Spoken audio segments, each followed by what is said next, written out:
Hello everyone, and welcome to this training for an elevation overview and training for ELPS for the beginning of the school year. My name is Gina Clary and I am the District Program Manager for Bilingual Education and ESL. If you're new to Life School, welcome. I just wanted to introduce myself so you could have a face to go along with the name. And if you're a returning Life School staff member or teacher, welcome back. I hope everyone had a wonderful summer. So this training is the first part of what will be a four-part series that will be delivered over the course of the school year. This first beginning of year training is designed for all teachers who are responsible for state standards, regardless of whether or not you have English learners in your classes or ELs. Every teacher will need to be familiar with the basic requirements of the ELPS or the English Language Proficiency Standards, which is part of our TEKS or our state standards in all content areas, as well as be familiar with our elevation program, which we'll look at in the second half. The elevation program will help you to verify if you have any ELs or former ELs, also called exited monitored students, and also provide instructional resources or strategies that are useful for all content areas and for all students. Once you've watched this video, you'll be asked to complete a short quiz, and you can then print a certificate of completion for your special program specialist on your campus. So this training will be a short PowerPoint presentation, which is an ELPS overview. And for those of you accustomed to working with ELs and integrating the ELPS into daily instruction, this will likely be a review. But some of you may not be as familiar with the ELPS, and this will highlight some of the very key purposes and responsibilities of ELPS for districts and teachers. And then following this ELPS overview, we're going to go into a demo of the elevation program in the second half. So, first of all, we want to go over our objectives for this training. Our content objective is that participants will be able to explain basic components of ELPS and understand how to use the elevation program to identify their ELs and monitored students, as well as to utilize elevation instructional strategies for all students, as I mentioned before. Our language objective is that you'll be able to demonstrate listening and reading comprehension by responding to questions based on this presentation. So as I mentioned, there will be a quiz that you'll do once you have finished watching this video. So just to review, who are our English learners? How do we identify English learners in our district or in the state of Texas? Well, all students, when they first enroll in a Texas school, are required to, or their parents are required to complete a home language survey that is geared towards identifying whether or not another language is spoken in the home environment. And basically the questions ask which language is spoken in the home most of the time and which language the child speaks most of the time. And if a language other than English is written as a response for either one of those questions, it could be just one or both question, then we know that we need to move forward with other language assessments to identify that student. Now, not every student, just because there is a language other than English on their home language survey, not every student will necessarily be will qualify as an English learner or be coded as an English learner. That's why we do have to do those additional assessments. So that can vary depending on the grade level, from anything ranging from an oral language proficiency test to that plus reading and writing assessment. So again, it depends on the grade level, but we use the results of all of those tests to identify whether or not a student is truly limited in their English proficiency and would therefore be considered to be an English learner. So a little bit about the history of the ELPS, or the English Language Proficiency Standards. Back in 2006, so a little over 13 years ago, the United States Department of Education was doing a site visit, a routine site visit to Texas, to the Texas Education Agency, to evaluate how the instruction of English learners was being done. And there existed at that point in time what were known as the ESL TEKS. So this was a set of standards that were separate from the other content areas and was just for English as a second language. And it was a set of standards that typically only certified ESL teachers would use in the instruction of English to English learners in a separate ESL class. And what the USDE found is that the use of these TEKS or these standards in this isolated manner was not really sufficient to create a connection between the content that they were learning and the English language that they needed to acquire. So there was little connection that had been established between the ESL TEKS, content area TEKS in the different content areas, what was then TAKS, which we now of course have STAR, but at that point in time, TAKS was the state assessment to assess learning in those content areas, and the TELPAS, which was the assessment and still is the assessment used to assess students' growth in English proficiency. So it was just very disjointed, and the U.S. Department of Education decided that Texas needed to come up with something different. So in 2007, or the 2007-2008 school year, the English language proficiency standards that we now still have were approved by the State Board of Education. And it became a part of our TEKS, not something that was a separate curriculum per se, but something that was integrated into the content area TEKS.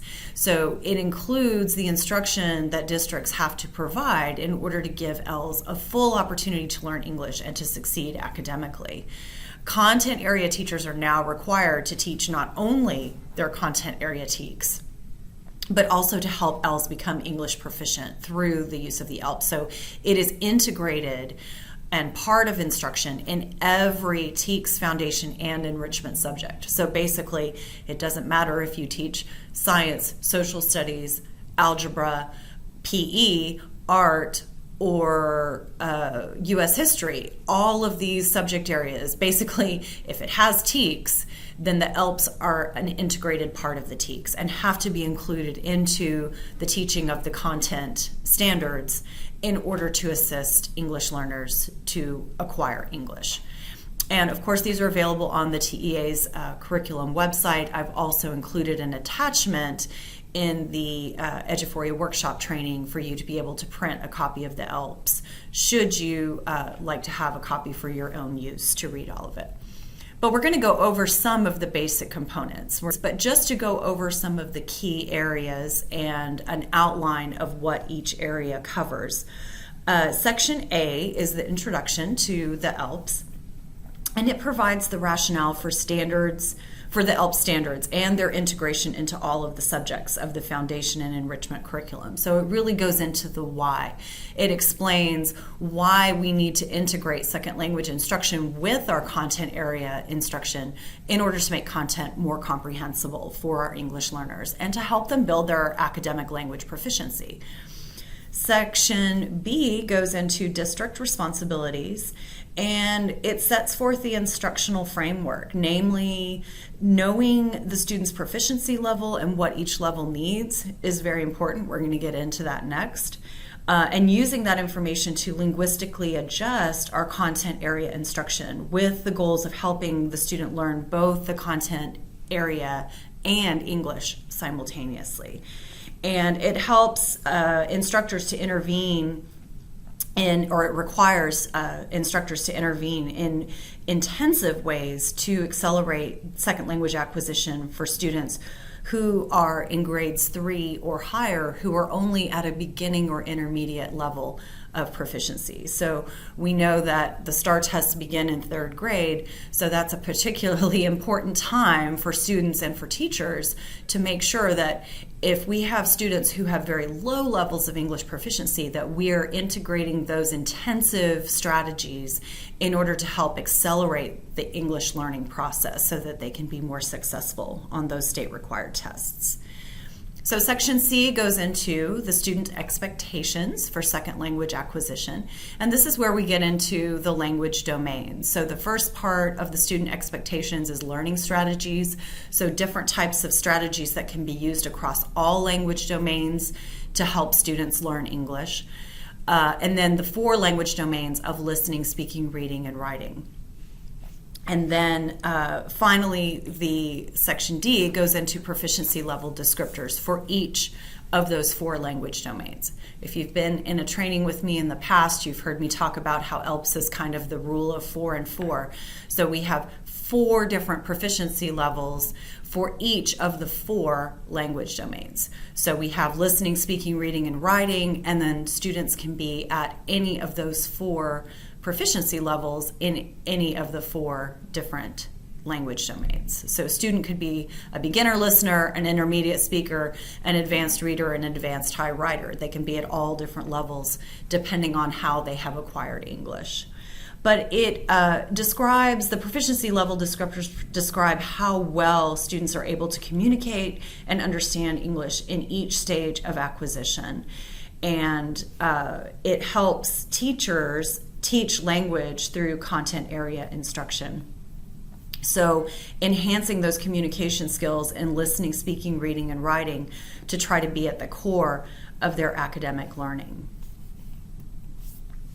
So here's a little bit more about how the ELPS is expected to work in teaching through the content areas.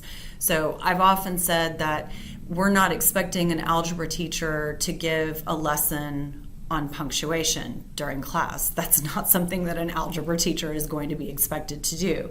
But we can still integrate language and opportunities for students to speak, read, write, and listen through the teaching of the content area, or algebra, or biology, or U.S. history, whatever the case may be. We know that English learners need frequent opportunities to practice new English vocabulary and language structures. And the ELPS student expectations make sure that those needs are addressed.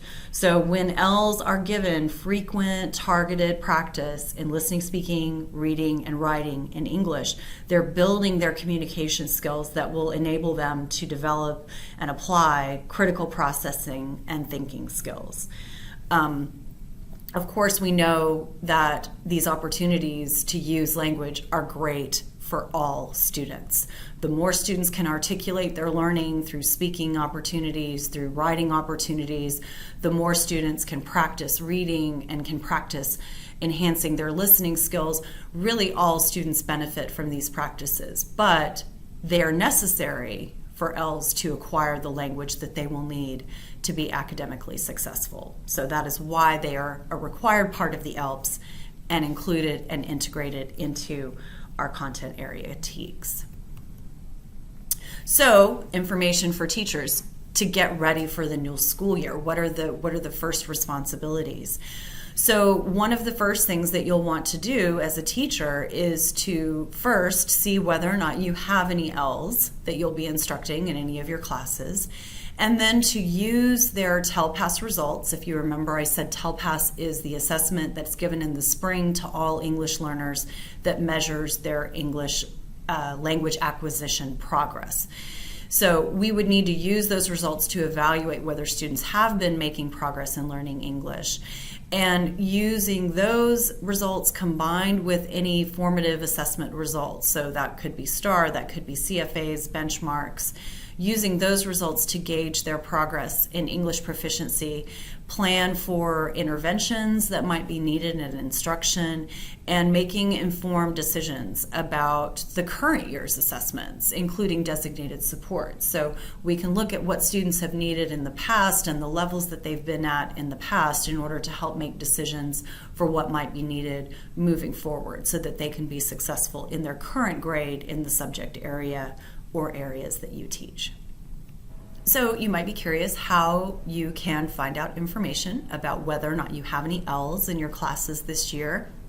Not only that, but what are their TELPAS levels from last year? What were their scores? What are their current proficiency levels in listening, speaking, reading, and writing?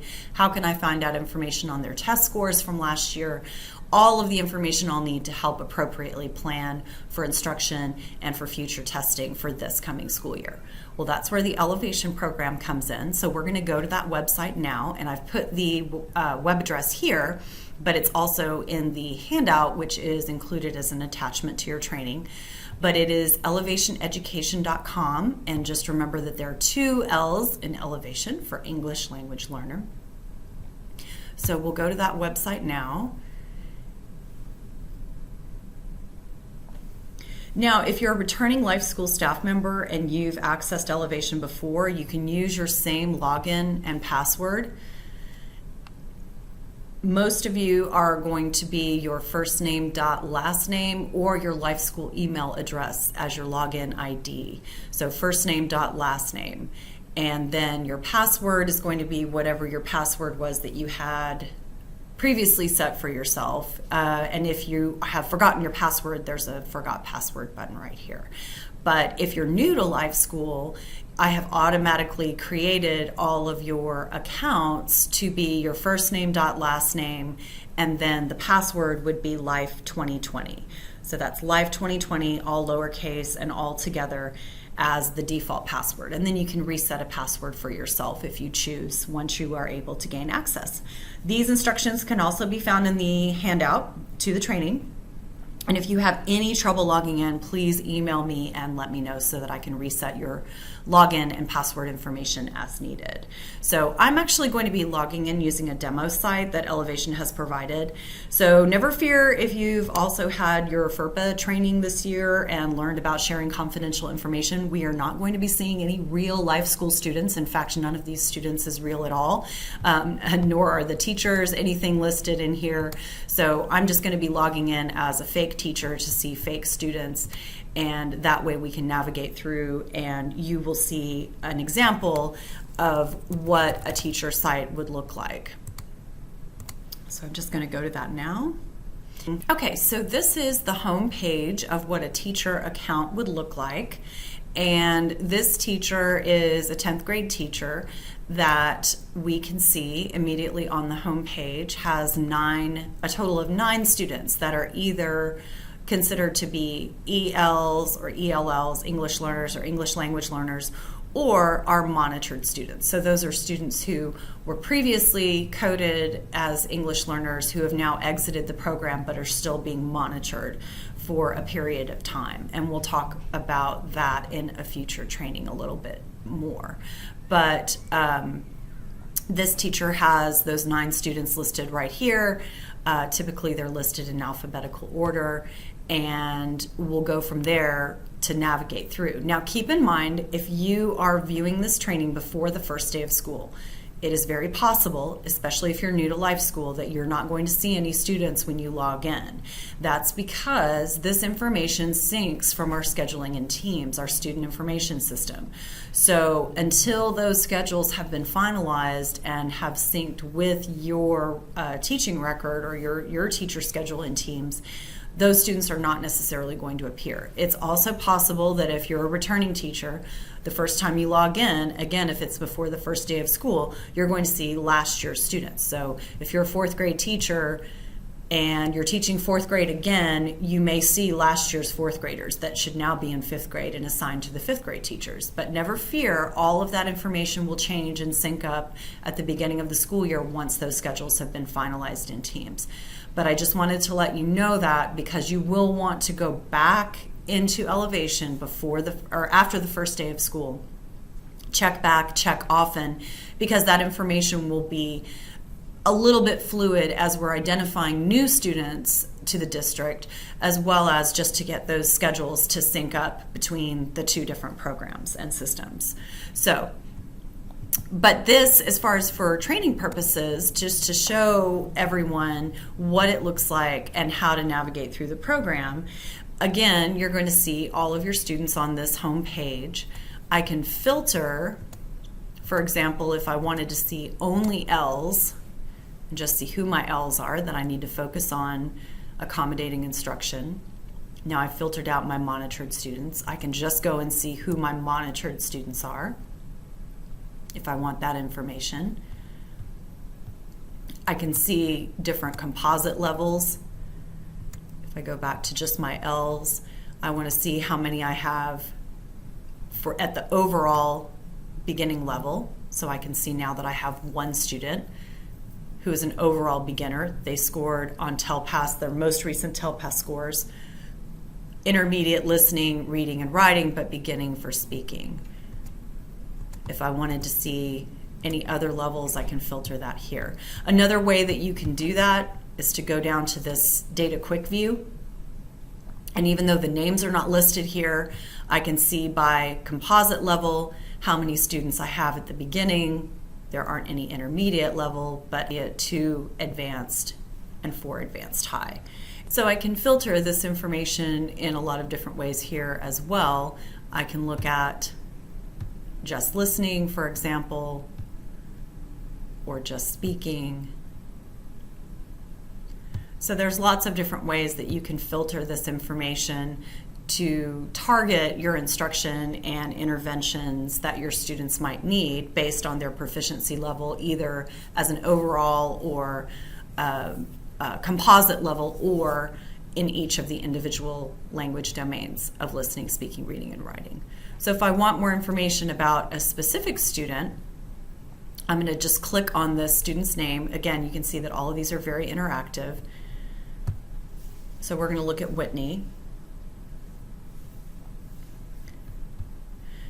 It's going to first go to the demographics information. So this is some of the same information you could get on the student in Eduphoria or Teams, but it will have some additional information such as the home language survey date, when the student first was coded or designated as an EL, when the student first arrived in the US. So some of these things are additional fields that you won't necessarily see in Teams. You'll see the programs that the student has been approved for. You'll see the home language, if the student is enrolled in any other programs, special education, gifted and talented, etc. So this is just some basic information. You can also see the student's class schedule. Test results, this is where you're going to want to look, especially if the student has already been in a tested grade in the past. This will show you your TELPAS results for as many years as we have the information at the district. And you can see that progress over a period of time in many cases where we have TELPAS results for many years. And again, you can filter this information if you just want to see composite level. I can unclick some of these domains so we can see where the student went from being at an intermediate level in this year and then went to an advanced high level, and then in the most recent year tested at an advanced level. And this is sometimes typical of students as they go up in grades and as content becomes more rigorous, that they sometimes will drop a level in their proficiency as they are struggling with some of the academic language. So don't be alarmed, but it does give us some information that we need to be able to target the types of interventions that the students will need to be successful. These are expansion arrows so I can see more detailed information about each of the years that the student has been tested. So I've got it in graph form, and then I've also got it in text form.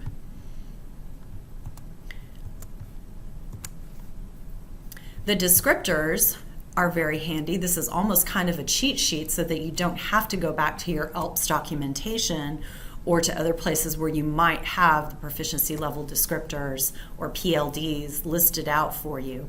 But this is going to show you exactly what the student is able to do in each of the language domains according to the scores that they received in the previous year.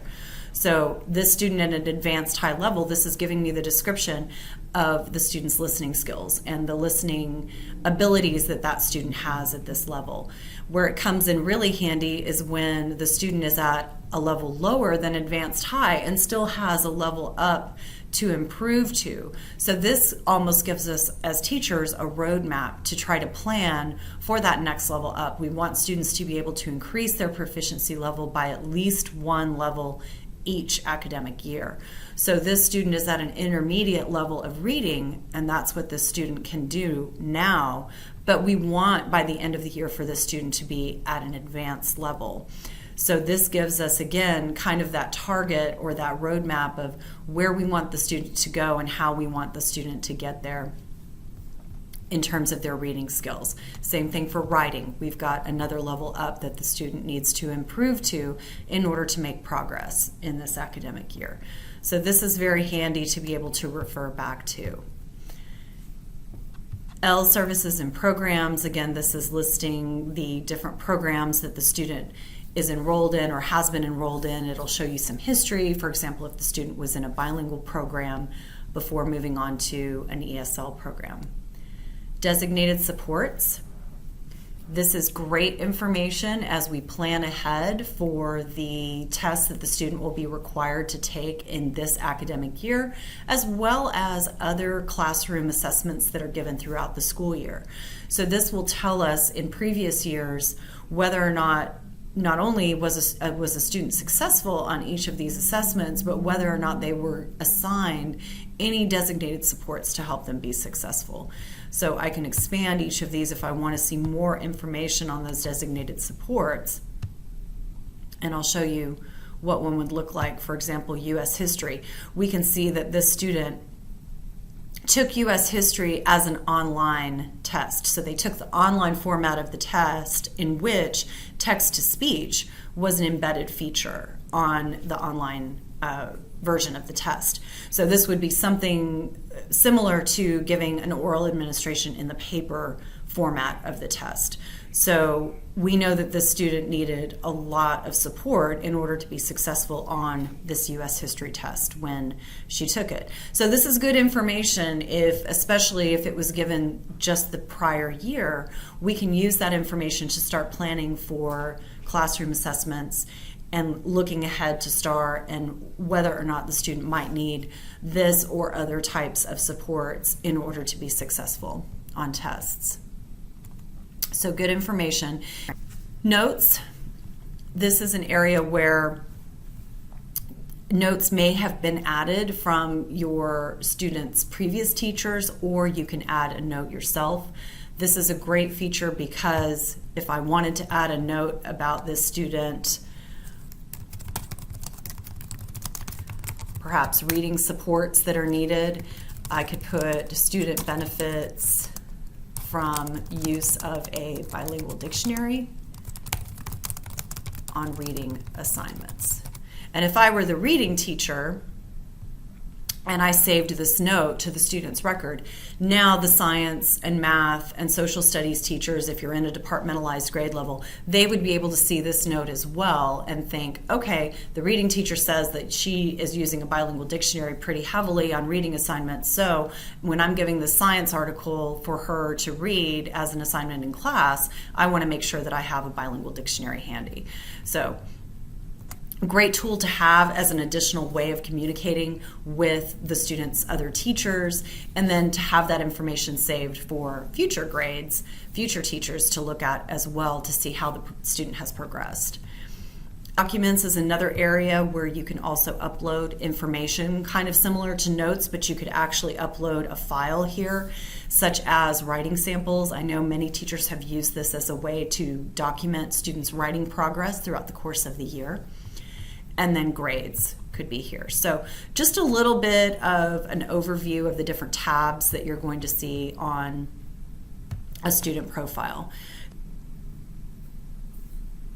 So going back to our home page again, where we can see all of our students, just to remember that you can go into each individual student profile, but your home page view is going to give you the most current assessment information based on TELPAS for all of your ELs and exited monitored students. So again, if I just wanted to see, kind of survey the landscape of my class, so to speak, or my classes, and know the different levels that I'm dealing with, I can automatically see the numbers of intermediate, beginning, advanced, and advanced high students in my classes based on their composite scores.